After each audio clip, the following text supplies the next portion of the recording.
I want you to listen closely to this phrase and let me know in the comments how it made you feel.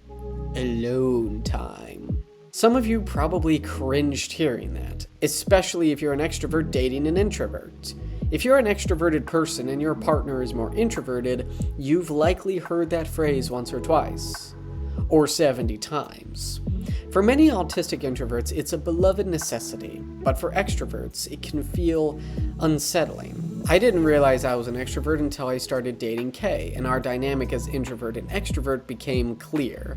I was confused at first when she emphasized how much she valued time alone. I couldn't grasp it because I was the type who thrived on being around others. Social interaction energized me. It made me happier. I hated feeling alone and avoided spending too much time by myself.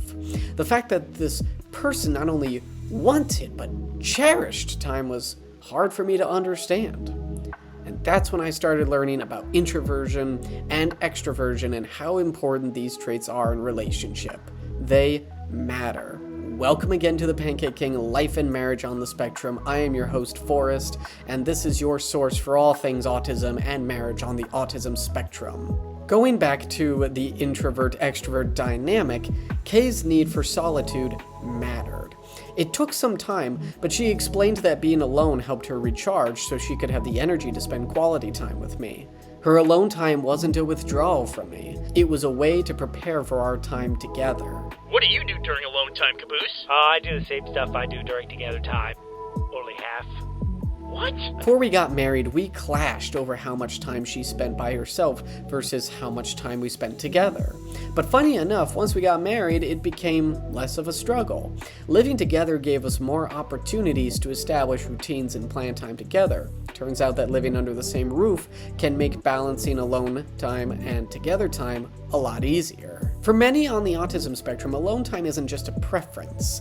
It's essential for recharging. Social interactions, even with loved ones, can be draining, and the constant stimulation of daily life may lead to sensory overload. Solitude offers a space to decompress, pursue special interests, or process thoughts at a comfortable pace. Kay often is able to think the clearest when she's alone at work, for example. When an extrovert and introvert are in a relationship, communication is crucial. Now, I know I say that a lot in podcast episodes, but it's going to be a common theme throughout these plot lines. As an introvert, how much time do you need to recharge or prepare for busier moments? And when?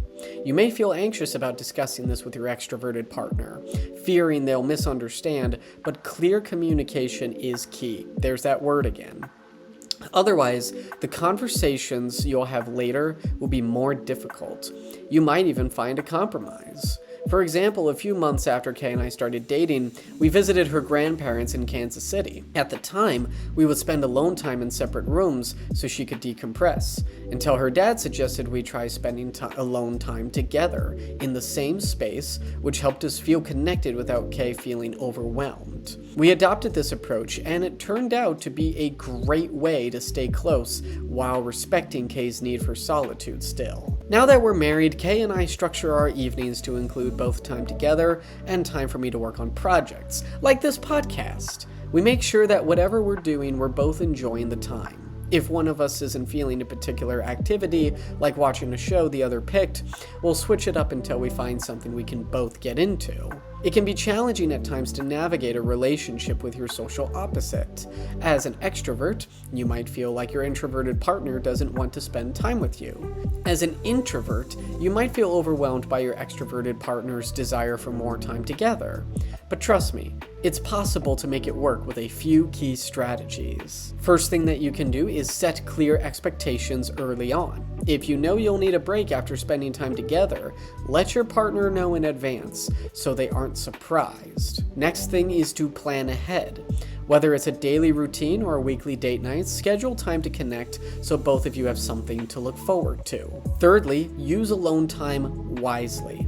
Encourage each other to recharge or focus on personal interests so that when you reconnect, you're both refreshed and ready to engage. And finally, make sure to check in regularly. It's important to have periodic conversations to make sure you're both happy with the balance of alone and together time. This helps prevent resentment or frustration from building up. Sometimes I've thought everything was fine simply because Kay hadn't mentioned anything, but no news isn't always good news. Believe me on that.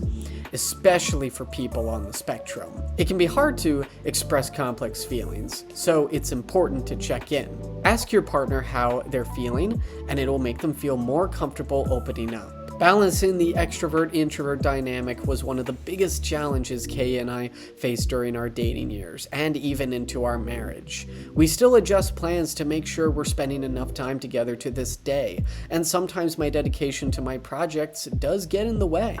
It's not something you resolve once and then forget about and never have to worry about again. You have to actively work on it and stay aware. The time you spend together is precious, and it will shape the health of your relationship in the long run. Don't take it for granted or assume everything's fine just because you happen to be living together. Thank you for tuning in. Don't forget to like and subscribe if you're watching on YouTube, and check out my Substack at thepancakeking.substack.com for more podcast episodes and blog articles. See you next time.